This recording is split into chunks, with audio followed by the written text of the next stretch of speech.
Hi everyone, welcome back to my channel. My name is Anil और React JS की इस video के अंदर हम बात करने वाले हैं बूटस्ट्रैप की। कैसे इसको इंस्टॉल कर सकते हैं, ये होता क्या है, कैसे इसको रजिस्टर करेंगे, एग्जाम्पल, इंटरव्यू क्वेश्चन, सारी चीज़ें मैं आपसे पूछ लूँगा।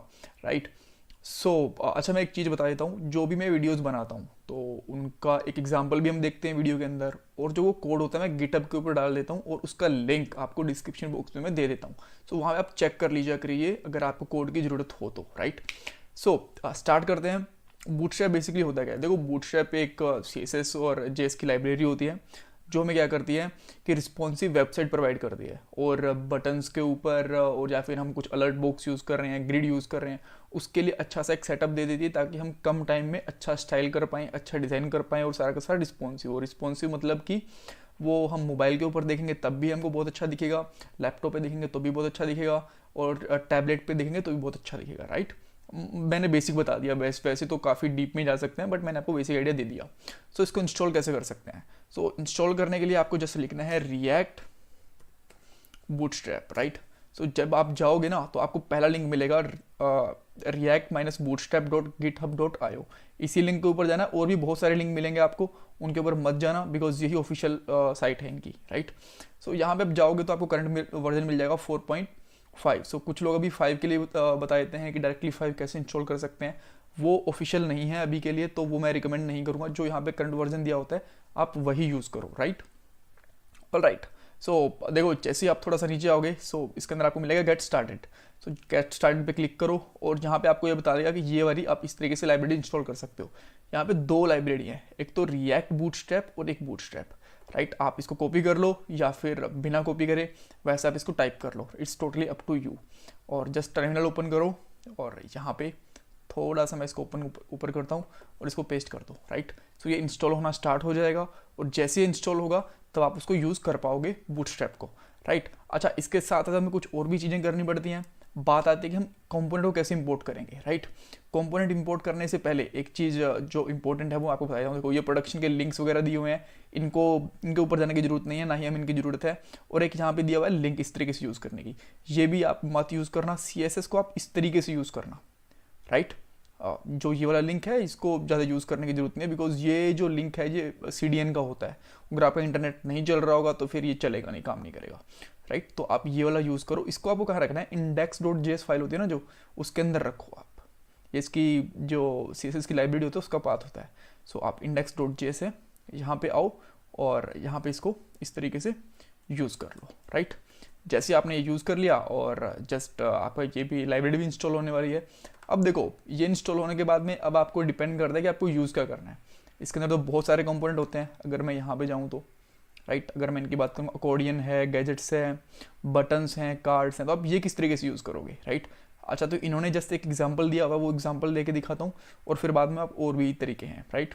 सो इन्होंने क्या यूज़ करा हुआ है, या तो आप इस तरीके से यूज़ कर लो बटन को, जैसे कि बटन निकालना है तो यहाँ पे, बट आप डायरेक्टली ये तरीका भी यूज़ कर सकते हो। राइट। तो आपको लिखना क्या है यहाँ पे, लेट से आप app.js के अंदर आते हो, इसको मैं बंद कर देता हूँ ना। यहाँ पे आप जाओगे और यहाँ पे लिखो import समथिंग फ्रॉम, और यहाँ पे लिखो रिएक्ट बूटस्ट्रैप। राइट। और यहाँ से जैसे इंपोर्ट कर लो जो भी आपको यूज़ करना है। लेट से आपको बटन यूज़ करना है तो अब इस बटन को इंपोर्ट कर लो, और बटन को इंपोर्ट करके आप क्या क्या करोगे, आप इस तरीके से यूज़ कर सकते हो और यहाँ पे लिख सकते हो क्लिक मी। राइट। अगर इसके पास इवेंट देखें तो ऑलमोस्ट सारे के सारे सेम इवेंट ही होते हैं, जैसे कि हम ऑन क्लिक वगैरह हम नॉर्मली यूज़ करते हैं ना, सारे के सारे वही वाले इवेंट होते हैं। जस्ट लिखो ऑन क्लिक, और यहाँ पे आप एरो फंक्शन बना के एक अलर्ट करवा के देख सकते हो for a moment. Right. Just मैं शो करना चाहता हूँ कि आप ये किस तरीके से काम करेगा ऐसे। और अब यहाँ पे आओ, और इसको कई बार हो सकता है जब आप फर्स्ट टाइम करोगे तो इसको आपको रिस्टार्ट भी करना पड़े, कई बार नहीं भी करना पड़ता। जैसे इस पर क्लिक करोगे तो यहाँ पे अलर्ट हो रहा है, दैट मीन्स बटन अच्छे तरीके से काम कर रहा है। राइट। बटन के पास आप यहाँ पे बेसिकली क्लासेस वगैरह भी दे सकते हो, वेरिएंट वगैरह भी दे सकते हो, और बहुत सारे प्रॉपर्टीज़ होते हैं। वो आपको कैसे पता चलेगा, वो आप देखो, जैसे कि बटन्स हैं, यहाँ पे क्लिक करो आप। राइट। और बटन के ऊपर देखो किस तरह की कितने सारे वेरिएंट्स एंड ऑल हैं। जस्ट इसको कॉपी कर लो यहाँ से इस तरीके से। राइट। सारे के सारे बटन्स दिख जाएंगे आपको एक साथ ही, और यहाँ पे पेस्ट कर दो। राइट। और अब हम देखते हैं कि हमें क्या आउटपुट दिख रहा है। देखो इतने सारे बटन्स होते हैं, सारे के सारे हमें दिख गए हैं, राइट। इसी तरीके से और भी बहुत सारी चीज़ें होती हैं। लेट्स से आप अलर्ट्स यूज़ करना चाहते हो तो अलर्ट्स पे क्लिक करो, तो अलर्ट्स भी इतने सारे होते हैं। तो आप यहाँ पे इसको कॉपी करो यहाँ से कोड को, राइट, और जस्ट यहाँ पे पेस्ट कर दो। अब मैं बटन्स को हटा रहा हूँ सबको और यहाँ पे लगा दे रहा हूँ। अच्छा, ये आपको यूज़ करना पड़ेगा इस तरीके से JSX के अंदर। तो आप अभी देखोगे ना तो आपको काफ़ी सही और बहुत सारे अलर्ट्स दिख जाएंगे, बट आपको शायद समझ में आए ना आए। अच्छा, एक चीज़ तो ये, जैसे अलर्ट हमने यहाँ पे यूज़ करा ना, जो भी चीज़ यूज़ करोगे उसको इंपोर्ट करना जरूरी है। यहाँ पे अलर्ट जैसे आप लिखना शुरू करोगे इसका अपने आप सजेशन मिल जाएगा आपको। और अब देखो इतने सारे अलर्ट। अच्छा, ये कैसे आ गए? क्योंकि इसने ना लूप चला दिया। लूप अब तक हमने पढ़ा नहीं है, तो डोंट वेरी, लेट से कि हम लोग वार्निंग्स यूज़ करना चाहते हैं, तो इसको कॉपी करो और इन सब को हटा दो लूप को इस तरीके से, राइट। तो आप यहाँ पे अलर्ट यूज़ करो और वेरिएंट के जगह पे इस तरीके से ये वाला वेरिएंट डाल दो और इस तरीके से कर दो, राइट। कीज़ वगैरह की हमें ज़रूरत नहीं है अभी के लिए, और आपको ये सिंपल सा अलर्ट मिल गया। और भी बहुत सारी चीज़ें होती हैं इसके अंदर। अकॉर्डियन है, देखो आप अकॉर्डियन भी यूज़ कर सकते हो यहाँ से, राइट। जैसे इस पर क्लिक करोगे तो ये ओपन क्लोज होते हैं, बहुत सारी चीज़ें होती हैं, तो उनको आप यूज़ कर सकते हो इजीली, कोई प्रॉब्लम आएगी नहीं। सो ये था बेसिक फंडा।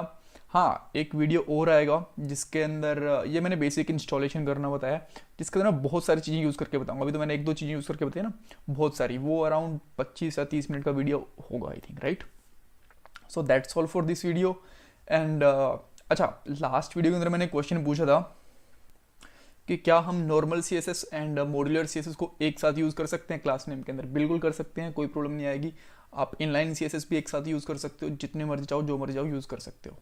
एंड इस वीडियो के अंदर मेरे पास एक क्वेश्चन है, जैसे कि हमारे पास बूटस्ट्रैप एक लाइब्रेरी है, तो क्या वैसे ही हमारे पास कुछ और भी लाइब्रेरी हैं जो इस तरीके का रिस्पॉन्सिव और स्टाइलिश चीज़ें हमें प्रोवाइड करती हैं? अगर आपको उसका नाम पता है तो लिंक डिस्क्रिप्शन बॉक्स में लिखो। हाँ, आपको मैं बताऊँ, एक लाइब्रेरी है वो बहुत ज़्यादा यूज़ होती है, इवन बूटस्ट्रैप से भी ज़्यादा यूज़ होती है, राइट। बट लोगों को बूटस्ट्रैप पसंद है। जब आप लोग रियल प्रोजेक्ट में काम करोगे तो लोग बूटस्ट्रैप कम यूज़ करते हैं, उस लाइब्रेरी को ज़्यादा यूज़ करते हैं। उसका नाम बताओ या फिर मैं आपको बता दूंगा नेक्स्ट वाली वीडियो के अंदर।